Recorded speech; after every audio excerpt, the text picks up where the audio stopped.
voitures de légende, en collaboration avec Bardal, les produits de haute performance mécanique, et avec Tripi, la solution par excellence pour le chronométrage et le suivi par GPS.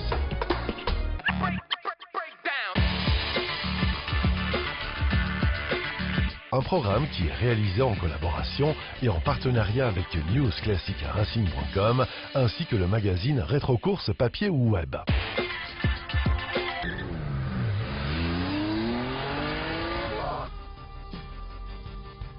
En cette période de pré-vacances, les 59 équipages inscrits étaient attendus à Megève pour effectuer les traditionnelles vérifications administratives et techniques et pour procéder notamment au stockage des véhicules de la 3e édition du rallye Megève-Saint-Tropez. Vous allez prendre donc le départ d'ici 15 minutes, même pas, d'ici 10 minutes maintenant. Merci à tous. Cette année, le rallye conduisait les équipages de Megève à Saint-Tropez après avoir franchi de nombreux cols savoyards, les Alpes et les Alpes du Sud.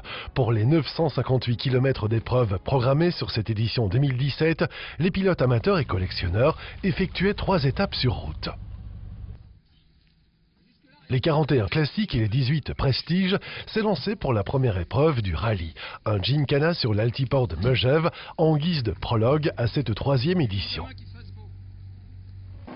Les concurrents étaient ensuite conviés pour un cocktail offert par une marque de montre qui présentait son modèle grand fond aux couleurs du rallye Megève-Saint-Tropez à l'ensemble des participants avant un dîner gastronomique. Le matin, au départ de Megève, le parcours de 290 km avait mené les concurrents au sommet du col des Saisies avant de rejoindre Beaufort puis le Cormet de Roseland pour le premier contrôle de passage. Après ce premier sommet de la journée, une pause Café Richard attendait les participants. Halte bienvenue notamment pour les équipages de cabriolets qui avaient profité de la pluie toute la journée ou presque.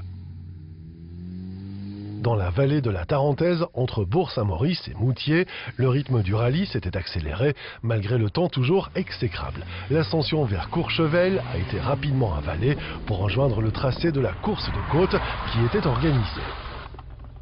Le tracé sinueux de la route de montagne aura bien profité à l'équipage Avril Mathieu, Res Alban en Shelby Cobra 427 pour les classiques.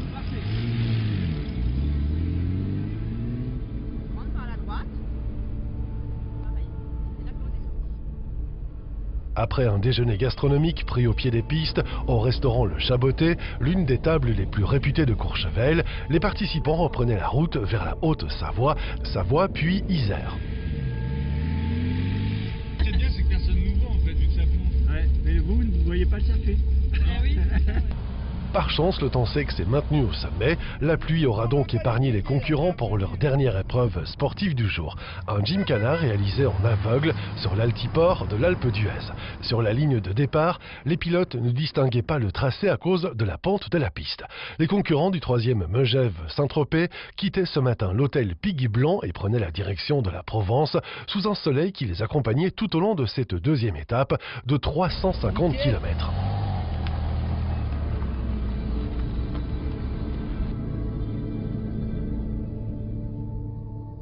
La progression vers le sud via l'école de la Madeleine et du Glandon était un spectacle majestueux dont les participants ont pu profiter au moins en partie. En effet, jusqu'au Glandon, on ne voyait pas à 50 mètres à cause de la pluie et des nuages denses, mais après avoir quitté la Maurienne pour entrer dans l'Oisans, le soleil était enfin apparu.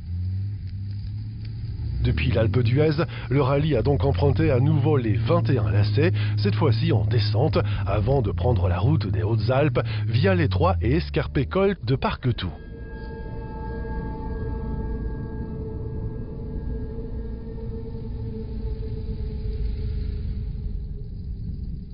Le parcours a progressivement quitté les grands cols alpins pour laisser place au tracé des plus belles épreuves du célèbre rallye de Monte-Carlo.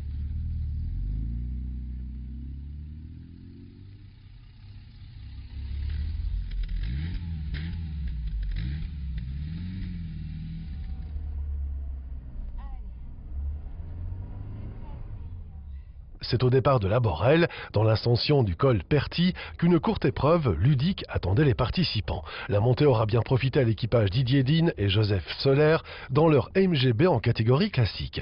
Juste après cette unique épreuve de la journée, la caravane du rallye a fait une halte le temps d'un pique-nique gastronomique au sommet du col de Perty. Les participants profitaient d'une vue époustouflante sur la Provence des Baronnies tout en dégustant de très bons produits locaux.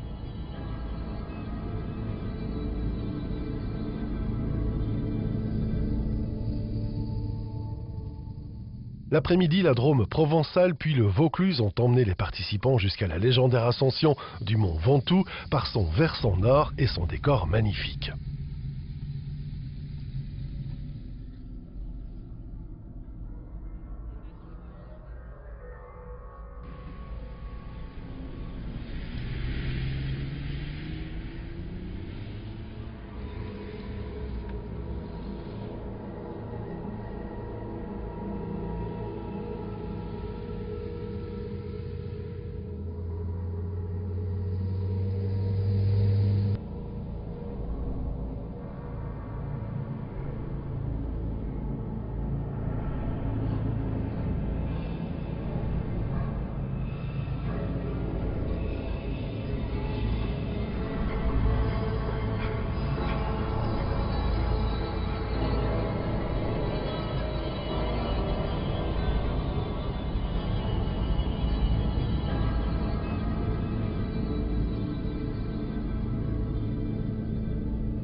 Dès la vallée du Rhône franchie, la route du rallye a serpenté entre Lavande et Olivier pour le plus grand bonheur des yeux et s'était achevée au pied des Alpilles, dans la ville des Baux-de-Provence.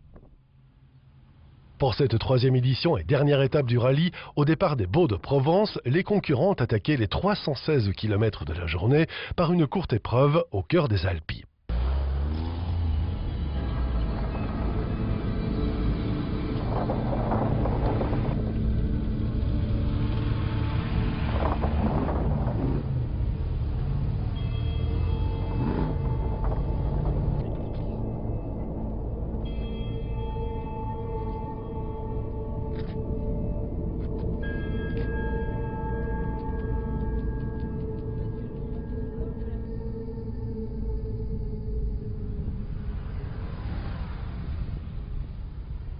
La caravane du rallye traversait la vallée du Rhône ainsi que le parc national du Luberon durant de nombreux kilomètres, une route grandiose par une belle matinée ensoleillée.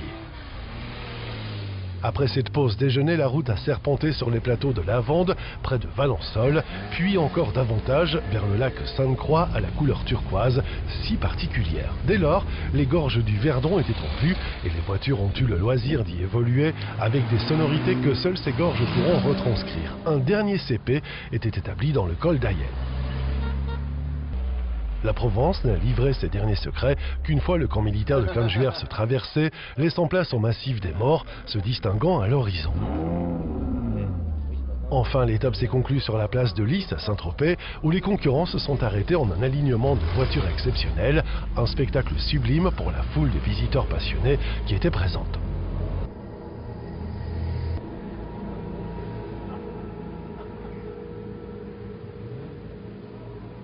Pour marquer le terme de ce troisième rallye Megève Saint-Tropez, les vainqueurs 2017 étaient dans la catégorie classique. L'équipage Didier Dean et Joseph Soler et leur MGP. Trois mots sur le rallye.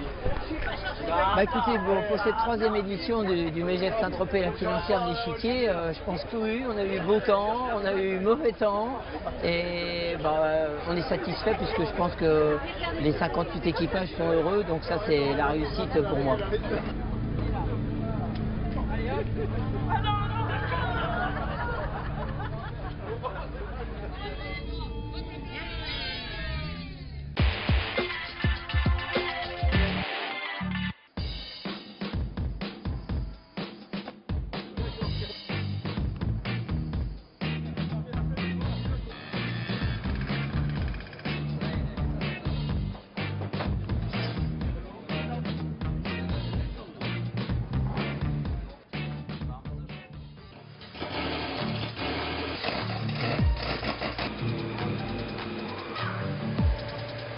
Parmi les pilotes de notoriété qui participaient à la deuxième édition de Monza historique, citons Jacques Lafitte, engagé en CER1 au volant d'une Lola T70 MK2, partagé avec Philippe Vendôme. Paul Belmondo en CER2 avec une Chevron B12 ou encore l'Italien Alex Caffi, inscrit dans le même plateau aux commandes d'une Lancia Beta Monte Carlo Turbo.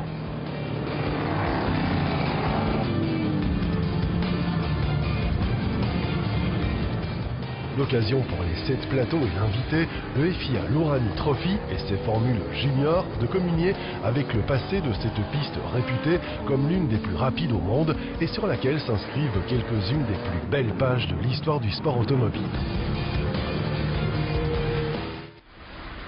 Ainsi, les 200 véhicules historiques de compétition qui étaient répartis entre les plateaux Classic Endurance Racing 1 et 2, 60s Endurance, Héritage Touring Cup, Trofeo Nastro Rosso, Groupe C Racing, Euro F2 Classic et FIA Lorani Trophy avaient pu se mesurer durant 3 jours sur ce tracé long de 5 km 793, très exigeant pour les mécaniques, mettant moteur et frein à rude épreuve. Si quelques gouttes sont venues perturber la course du 60s Endurance, occasionnant des figures dans la Curva Parabolica, les autres courses ont bénéficié d'un ciel engagé et d'une piste sèche. Dans ces conditions, les pilotes ont pu pleinement s'exprimer et certaines courses donnaient lieu à de formidables jeux. C'était 200 bolides en piste et à commencer par celle du Classic Endurance Racing. Durant 1 heure, la Ferrari 512M de Carlos Monteverde et la Porsche 917 de Claudio Rodaro rivalisaient en tête du classement pendant plus de 50 minutes. Au final, l'Italienne s'imposait après que l'Allemande ait dû renoncer sur problème mécanique.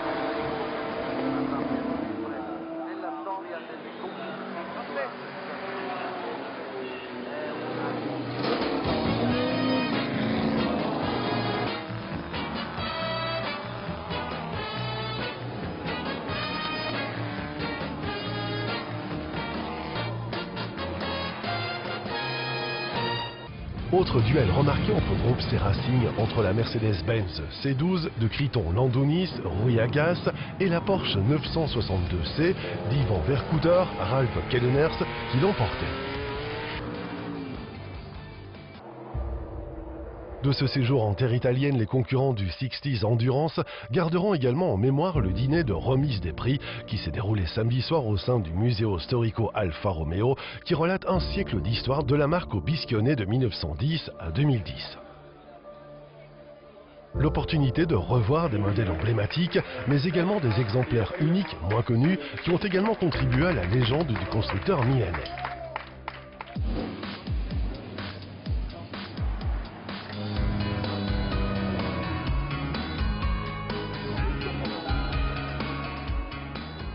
Enfin, dans le peloton de l'héritage Touring Cup, la BMW 3 litres CSL de Dominique Rochman et la Ford Mustang GT Pinpack de David Huxley, Nigel Grinsall se disputaient le commandement durant les 2 tiers de la course avant que cette dernière perde du terrain et laisse la berline munichoise filer vers la victoire.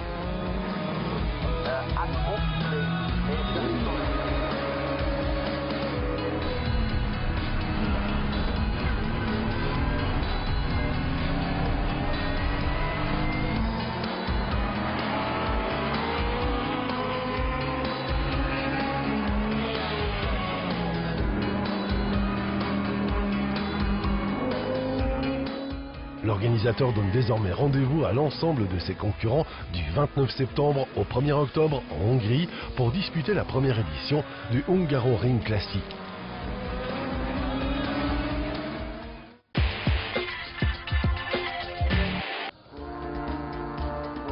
La région Sovia-sur-Vige accueillait cette année encore le rallye des 1000 sources historiques pour sa 11e édition. Le rallye créé en 2007 est un rallye de navigation cartographique et de régularité ouvert aux véhicules anciens. Il a lieu tous les ans depuis Sovia-sur-Vige entre Haute-Vienne et Creuse. Il se déroule sur 2 jours, le samedi et le dimanche. Beau temps, convivialité et bonne humeur, qui sont désormais la marque de fabrique de l'équipe organisatrice, étaient à nouveau au rendez-vous et les concurrents allaient pouvoir à nouveau le vérifier, même si on promettait un menu plus musclé.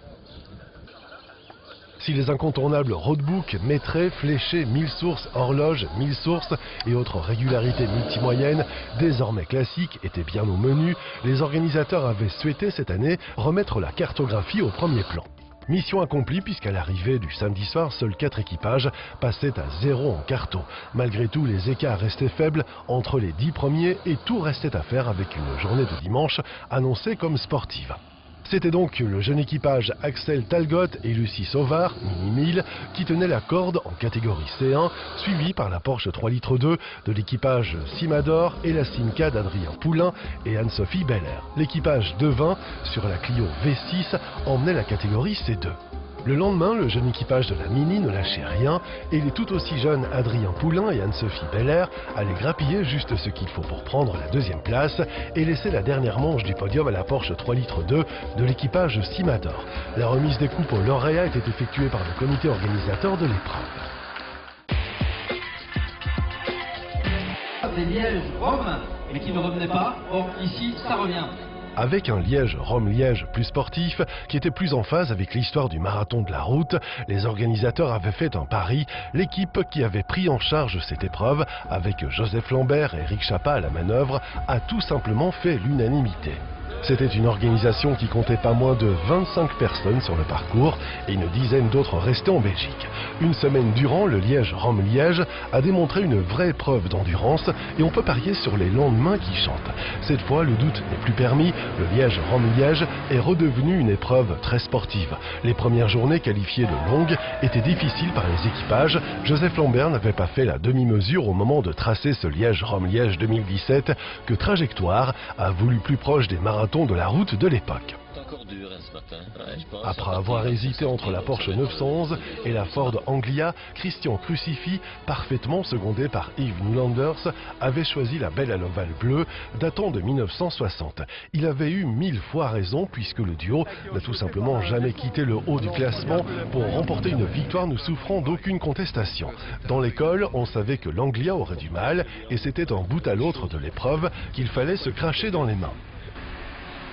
Après quelques bonnes heures d'un sommeil aussi réparateur que mérité, les concurrents du Liège-Rome-Liège 2017 ont quitté Lévigno le lundi matin pour attaquer l'un des monuments de l'épreuve, le fameux Stelvio, plus haut col routier des Alpes italiennes, trônant à quelques 2758 mètres d'altitude, où un test de régularité était bien sûr organisé. Longue de quelques 400 km, cette étape était riche de 7 RT avant de rejoindre la ville de Trento, chef-lieu de la province autonome de Trente, au nord-est de l'Italie. Les écarts se comptaient généralement en petits points et dans ces conditions, ce n'était pas aisé de faire basculer le classement. Il n'en fallait pas plus à Christian Crucifix et Yves Nulanders, Ford Anglia, pour poursuivre leur domination. Au terme de cette deuxième journée de course, le duo à l'Anglia de 1960, parfois à la peine dans les relances en montée, menait la danse avec 254 points contre 414 à Jacques Évrard et Christian Bernard Porsche 911. Ce qui signifiait que le break était réalisé mais que rien n'était encore joué, vu que plus de 3000 km figuraient au programme.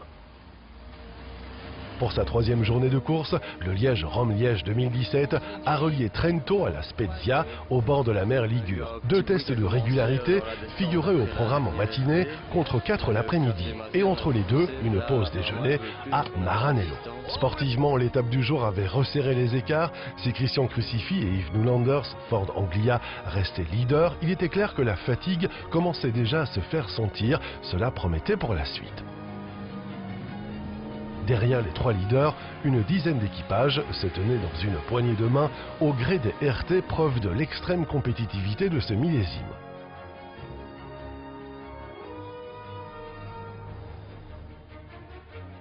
L'une des nouvelles majeures de cette étape marathon a été l'abandon de la AMG GT de Benoît Loïs et Jérôme Besguen, victimes d'une casse moteur. Et puis voilà, on va attendre un peu que ça refroidisse. Quelques heures de sommeil après l'arrivée de l'étape marathon d'hier et c'était reparti, cette fois en direction de Chambéry pour les concurrents du Liège-Rome-Liège 2017. Ce jeudi, les voitures ont renoué avec la haute montagne avec plusieurs passages à plus de 2700 mètres d'altitude et des paysages à couper le souffle dans des endroits aussi mythiques que le col des Mortiers en Italie, mais aussi le col du Galibier, le col de l'Izoard ou encore le col du Grand Cucheron en France. Bref, des points de vue tout simplement exceptionnels contribuant à la carte postale de l'épreuve.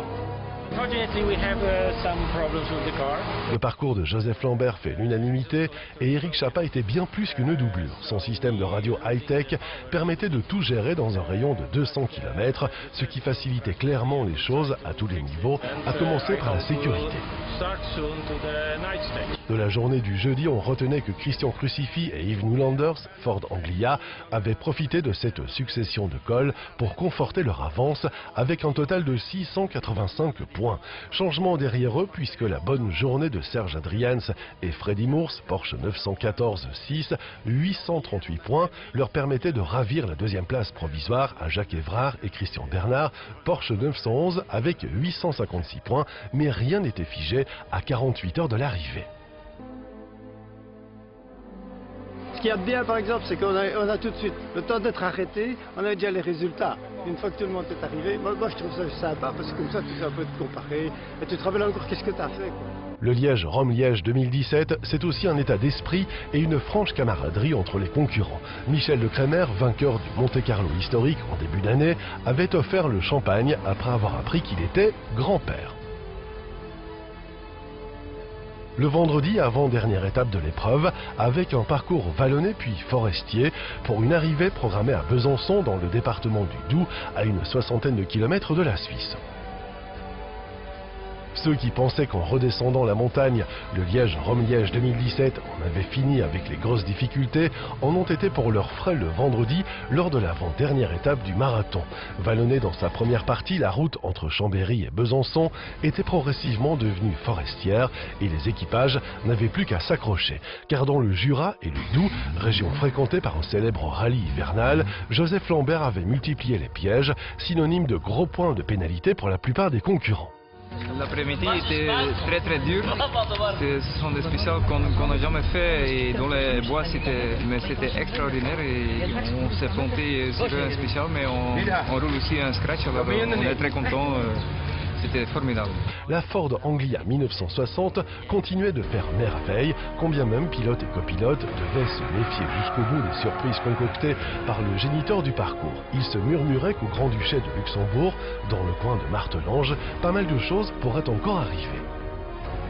Le final du Liège-Rome-Liège 2017 passait par la Roche en Ardennes avant de se conclure sur la place Saint-Lambert à Liège. Les rescapés de ce superbe marathon de la route 2017 recevaient applaudissements et une tournée générale en la cité ardente.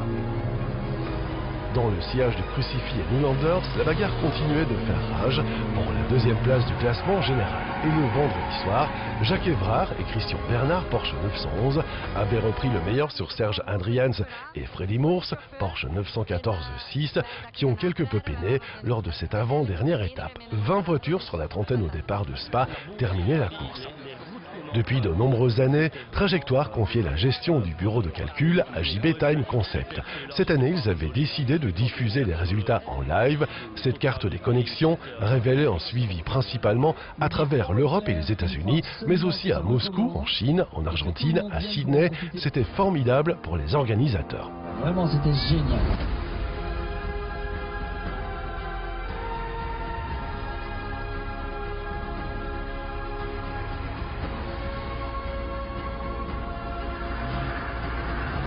Une semaine après le grand départ depuis le parc de 7 heures à Spa, les rescapés du Liège-Rome-Liège 2017 sont rentrés au pays. Devant un public nombreux et de connaisseurs, chaque équipage est venu à bout des 4200 km de course à travers la Belgique, le Grand-Duché de Luxembourg, la France, la Suisse et l'Italie, car autant le reconnaître, atteindre l'arrivée était déjà une victoire en soi. Fort du succès de l'édition 2017 du Liège-Rome-Liège, toute l'équipe de Trajectoire est déjà en train de plancher sur la prochaine édition du marathon de la route. L'événement bougera quelque peu au calendrier, étant avancé d'une semaine par rapport à cette année. Une date que les inconditionnels de rallye de régularité pour voitures historiques devraient noter dans leur agenda.